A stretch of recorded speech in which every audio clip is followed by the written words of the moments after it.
Olá, tudo bem com você? Eu espero que esteja.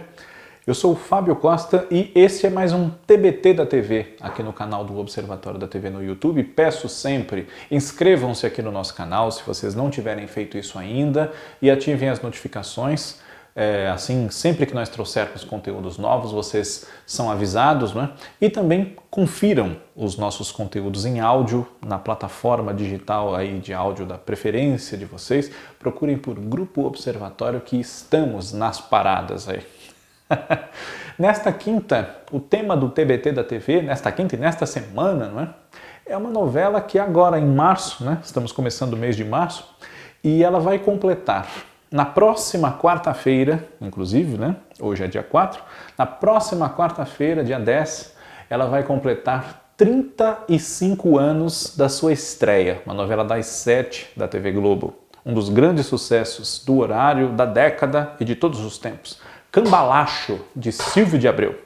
Cambalacho, por pouco não foi novela das 8 nessa época, não é? Eu comentei sobre isso no nosso vídeo da semana passada sobre a segunda versão de Selva de Pedra, que também está completando 35 anos. Né? Se você não viu, pode procurar aqui no canal ou nas nossas playlists, que é fácil de encontrar. Na playlist tem uma só do TBT, só do In Memoriam, só do Por Onde Anda, enfim. Né? Cambalacho, por pouco não foi novela das 8, né? Porque entre o final de 85, ali, começo de 86, a TV Globo pensou muito sobre o que fazer com essa faixa do horário mais nobre, né, para manter o sucesso e o resultado artístico, muito elogiado também, de uma novela daquele momento, né, que parou o Brasil na ocasião, que é Roque Santeiro, do Dias Gomes. Né? E por pouco, Cambalacho não a substituiu. Mas Roque Santeiro foi esticada também para ajudar a esticar, né, manter por mais tempo no ar aquele grande sucesso e para ajudar a tomar a melhor decisão para seguir o horário. Né? E entre ela, Cambalacho e Barriga de Aluguel, da Glória Pérez, que por pouco também não foi a substituta de Roque Santeiro, a emissora acabou decidindo por uma série de motivos por refazer agora em cores Selva de Pedra, da Janete Clerc, uma novela de 72. Né? E foi isso que ela fez. Cambalacho, no entanto, não foi descartada, ela foi deslocada para um horário no qual o seu espírito se encaixaria até melhor, com menos estranhamento, né? Que era a novela das 7. Mas justamente porque no Roque Santeiro tinha bastante humor acima do nível costumeiro da faixa das 8, foi que Cambalacho foi enxergada como uma possibilidade naquele momento. Né? E teria sido bom, eu acredito, né? Não em detrimento da Selva de Pedra, claro. Né? Quem me conhece sabe que é uma história da qual eu gosto muito. Mas Cambalacho eu acho que não faria má figura, não. Essa é a história de dois trambiqueiros. Né? Trambiqueiros assim de passar a perna nos outros, mas nunca dando grandíssimos prejuízos e nem fazendo mal ou sendo violentos, malvados, sanguinários. Apenas leves golpes, leves cambalachos, propriamente, como o nome da novela diz. Né? Eu falo da Leonarda Furtado, que era a Fernanda Montenegro, que fazia, né? E o Jerônimo Machado, que era o personagem do Gianfrancesco Guarnieri, né? Já saudoso, né? Agora vamos completar já 15 anos sem o Gianfrancesco Guarnieri em 2021. Leonarda, ou Naná, Jerônimo, ou GG, que era vizinho dela, eles moravam na mesma vila, num bairro, né? Bairro pobre ou de classe média baixa, como queira, aqui da cidade de São Paulo. A novela se passava em São Paulo, né? Como todas do Silvio de Abreu, inclusive, menos Pecado Rasgado.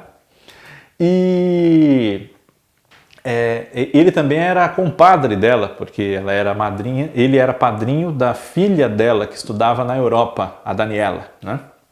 Eles eram compadres, salvo engano meu, né? Na acepção da palavra mesmo, compadres. E aí, eles viviam de passar a perna nos outros, essa coisa de vender elixires milagrosos, vender carnês que não contemplam você com nada, porque não tem nenhum fundamento real e legal, não é?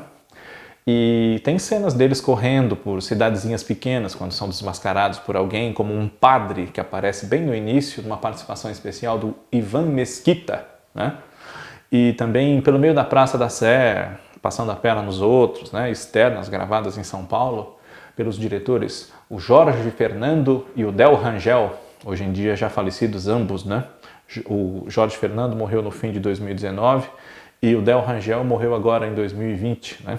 Os dois grandes perdas aqui para a nossa televisão. E a Naná e o GG tinham as suas motivações para viver de cambalachos, né? Ele basicamente fazia para ajudá-la, porque ele tinha pena, ele era apaixonadíssimo por ela, né? E ele também tinha pena da situação da Naná, porque esses golpes ela aplicava para manter essa filha na Europa, né? A moça estudava lá na Europa, estava lá tendo uma educação que aqui no Brasil ela não teria da mesma forma, né? E também a Naná tinha um monte de filhos adotivos que ela pegava na rua ou jogavam lá na porta dela, deixavam com cestinho e tal. Então ela tinha uma legião de crianças, né? E a mais velha, que a ajudava a cuidar dessas crianças todas, era a Julinha, personagem da Andrea Avancini, né? Andrea Avancini, que nós podemos atualmente rever na novela A Viagem no canal Viva. Ela faz a Tainá, trabalha no escritório de arquitetura do Theo, que é o Maurício Matar, né? E também podemos revê-la recentemente no Viva, e agora podemos também no Globoplay, como a dona Ivete, secretária do prefeito Vivaldo, o Fulvio Stefanini, lá de Ventura, a cidade de chocolate com pimenta do Valcir Carrasco, dirigida pelo mesmo Jorge Fernando de Cambalacho, né?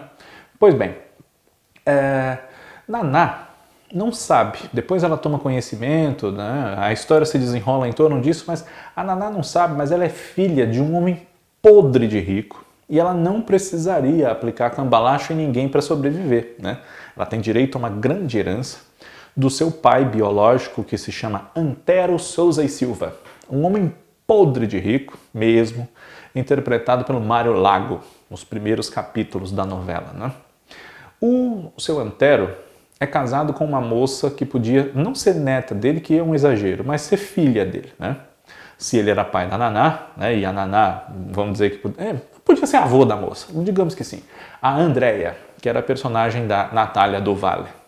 E ela só se casa com seu Antero, bonita como ela era, podia arrumar ótimos partidos, né? Só se casa com ele, claro, pelo dinheiro. E fica irada quando descobre que o testamento dele lega o que é o seu patrimônio, né? Aquela grande fortuna, para essa filha perdida que ele quer encontrar. Inclusive faz entrevistas com diversas mulheres que se apresentam como a filha dele. Mas a filha é a Naná.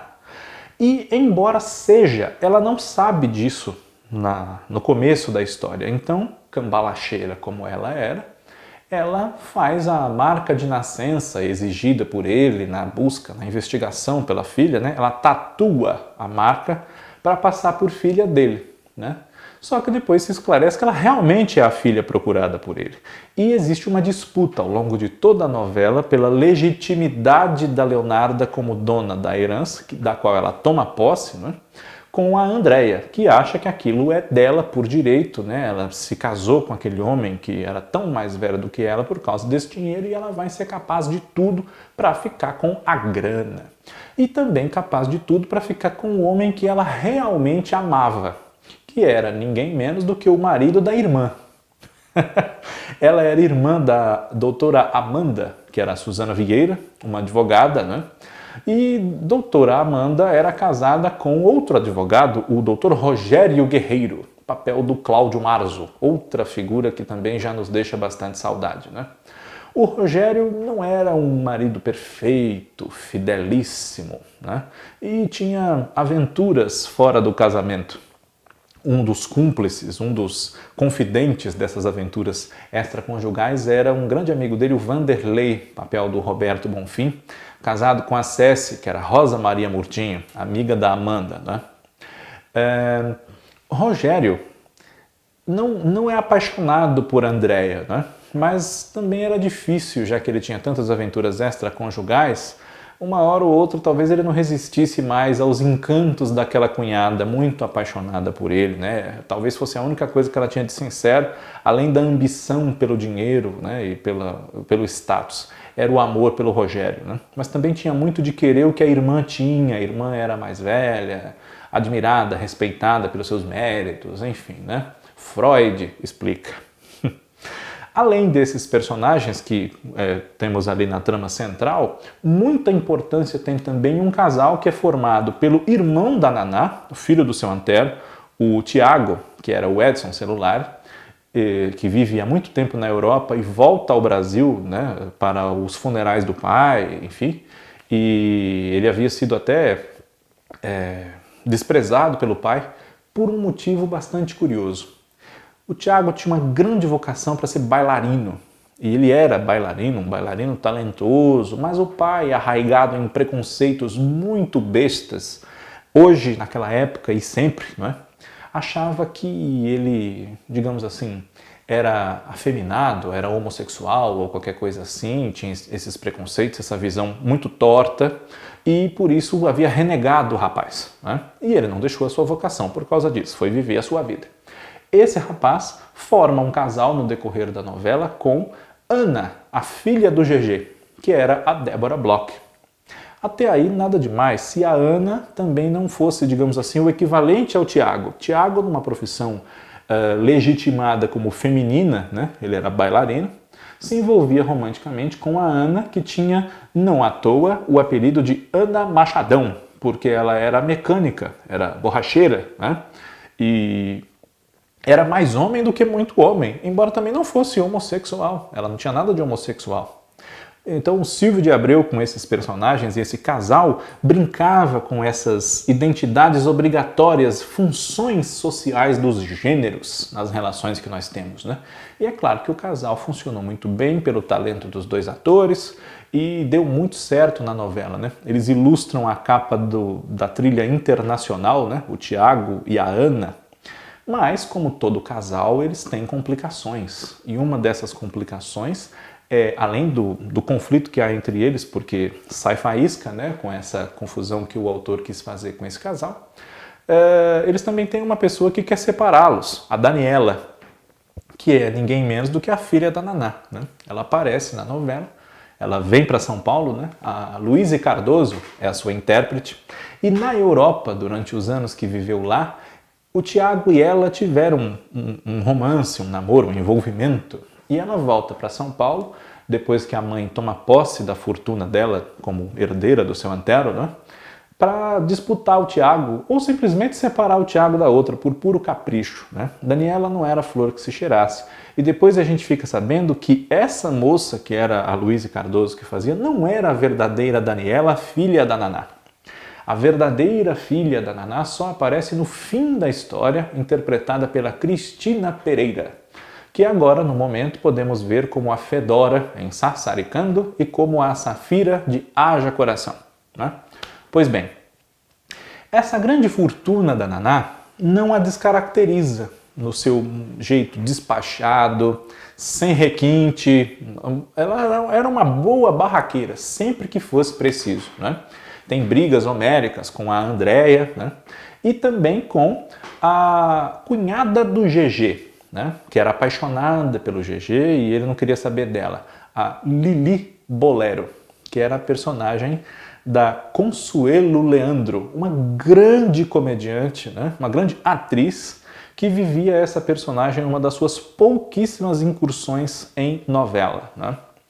Consuelo Leandro era a cunhada dele, a Lili, né? Que passou a novela inteira dizendo que tinha uma carreira de cantora brilhante que foi sabotada por ninguém menos aí do que a Ângela Maria, se não a nossa maior, uma das nossas maiores cantoras, né, indiscutivelmente.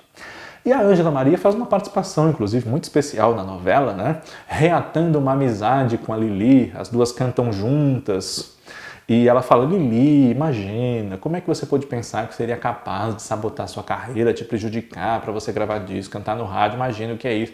Aí elas fazem as pazes, né?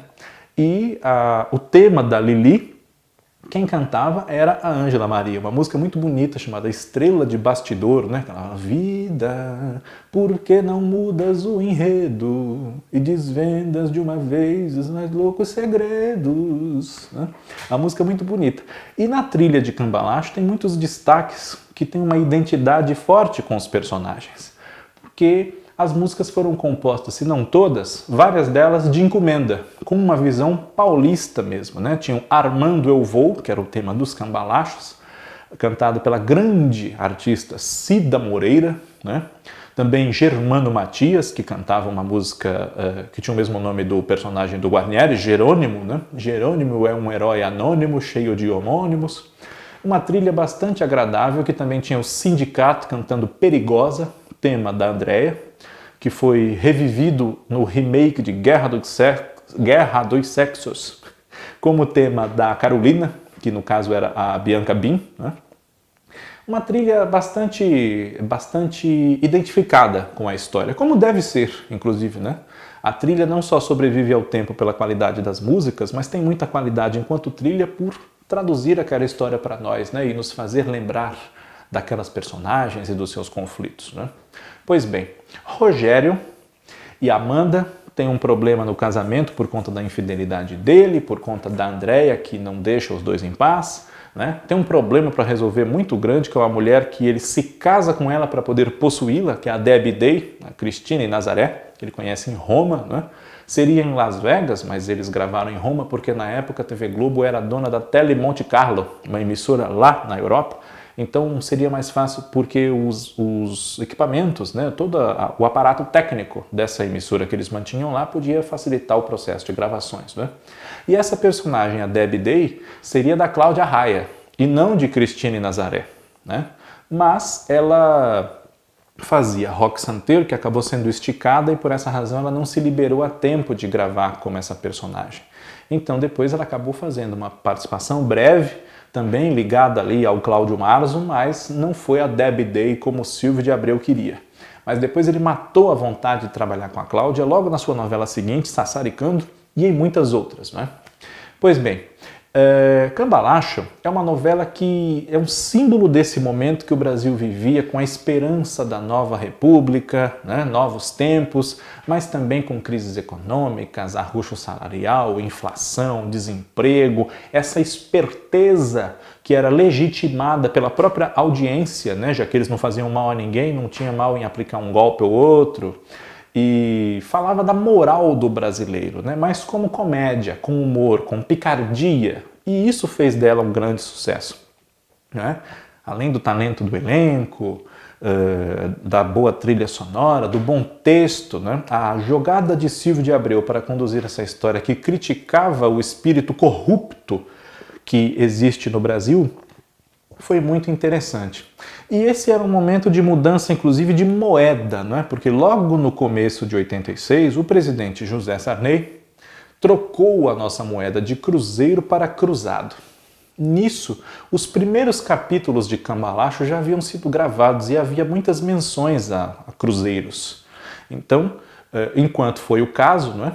Assim que foi possível, eles já passaram a gravar falando em cruzados, mas os primeiros capítulos não podiam mais ser modificados. Então aparecia uma legenda na tela, né, que quando alguém falava em cruzeiros, aparecia, opa, cruzados. E Fernanda Montenegro trabalhou com Jean Francisco Guarnieri nessa novela porque ela havia declarado pouco antes que seu ator preferido do cenário artístico, né, era Jean Francisco Guarnieri, com quem ela já havia trabalhado naquela altura, em mais de uma ocasião, né? Eles haviam feito novela na TV juntos, ele foi seu filho, um dos filhos dela, em A Muralha, na TV Excelsior, nos anos 60. Eles haviam feito filmes, né? Haviam feito cinema, principalmente Eles Não Usam Black Tie, do Leon Hirschman, né? São os pais do operário, que é o Carlos Alberto Richelli, esse filme que é baseado numa peça do próprio Guarnieri, né? Um marco do nosso teatro. Então ela disse na época, né? E diz até hoje, que admirava muito Guarnieri.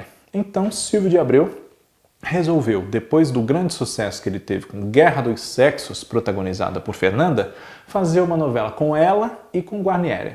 E depois, né, de Guerra dos Sexos, pegou Paulo Autran, fez outra novela com Paulo Autran e a atriz que ele admirava mais, Tônia Carreiro, que foi sassaricado, né? Cambalacho, além desses personagens que eu citei, tinha dois grandes malandros pilantras, o Armandinho e o João Pedro, ou o Armand e o Jean-Pierre, né? Que era o Oswaldo Loureiro e o Luiz Fernando Guimarães. Ele, pai de Tina Pepper, a Regina Casé, a filha de Lili. E o João Pedro se envolve com a Tina, né? Cai nas garras dela, né? Porque ela acha que ele é o Jean-Pierre, realmente um nobre que é apresentado, chega a ela pelo pai que ela não via desde há muito, né? Ele que na verdade havia passado um tempo aí de galho em galho, vivendo de expedientes, uma pessoa assim de pouco caráter, né? Que tenta seduzir e levar no bico a Naná e entrar no dinheiro dela, né? Também havia o tio Biju, morador da vila, o Emiliano Queiroz, que havia criado 3 sobrinhos, né? Era como uma grande mamãe pata, uma mamãe que protegia aqueles 3 sobrinhos que tinham os nomes dos mosquiteiros, né? Athos, Porthos e Aramis. Athos era o Flávio Galvão, que queria vencer na vida a qualquer preço como piloto de motocross, e vencer na vida a qualquer preço é uma coisa que combina com a Andréia, então os dois acabam se aliando, né? Porthos era o Maurício Matar, que trabalhava na borracharia com a Ana, né? E o Aramis era o Paulo César Grande, que trabalhava na Physical, que era uma academia de ginástica, um spa, enfim, um espaço para cuidar da beleza, do corpo e do bem-estar. E esse Physical era de propriedade da Amanda, né? A Andréia, inclusive, chega a explodir aquilo, tocar fogo, só para prejudicar a irmã, né? É uma novela divertida, movimentada, um símbolo daquela época, né? Tina Pepper é falada até hoje com a sua grande admiração por Tina Turner. Ela emulava a Tina Turner no visual, no comportamento, foi cantar na televisão, cantou no Chacrinha, Você Me Incendeia, Seu Corpo Serpenteia. É uma grande lembrança para quem viu essa novela em 86, com um grande sucesso que ela fez, em 91 no Vale a Pena Ver de Novo, ou mais recentemente, agora ali por 2014, 15, no canal Viva, né? Ela foi ao ar na faixa de 2h30, que hoje é 2h15. Cambalacho é um grande momento da obra de Silvio de Abreu. E se você não conhece a novela, logo mais ela deve entrar no Globoplay. Aproveite essa oportunidade e curta os 179 capítulos de Cambalacho. 179 que são numerados ali até o final, não é 179, é 173. E essa é uma curiosidade, né? Na época da Copa de 1986, houve capítulos que na edição foram desmembrados em 2, né? Isso aconteceu em 6 ocasiões. Então a novela acabou ficando com uma semana a mais, vamos dizer assim, né? E 173 capítulos foram escritos, mas eles foram exibidos em 179 dias, né? Quando o capítulo fica mais longo do que deveria na edição ou precisa ser remanejado por ordenamentos de grade de programação, existem os famosos capítulos número tal A. E Cambalacho tem 6 deles, né? Uma campeã até, né? Não sei se outra novela teve mais do que ela nesse quesito. TBT da TV celebra os 35 anos dessa novela muito divertida que foi Cambalacho, que no seu elenco também tinha a Joana Fon numa participação, Cláudio Correia Castro, Fábio Sabag como o Olívio, o mordomo da casa dos Souza e Silva, né? Duzi Nacarate, que fazia Cibele, gerente do Physical, tanto Sabag quanto Cláudio, quanto Duzi, já falecidos, não é? João Rebelo, criancinha, estreando, né, a primeira das novelas que ele fez, hoje não atua mais, né, na TV, ele sobrinho de Jorge Fernando. Uma novela que deixa saudades, né? Jaqueline Lohans também fazia a governanta, né? Uma personagem que cabe bem a ela pelo seu requinte, pela sua fineza, enfim. Cambalacho é uma novela que, como diz o outro, né, vale a pena ver de novo. Veja se você não a conhece. TBT da TV, quinta-feira, está de volta. Desde já eu te agradeço pela sua audiência da próxima quinta e de sempre. Um grande abraço e até lá.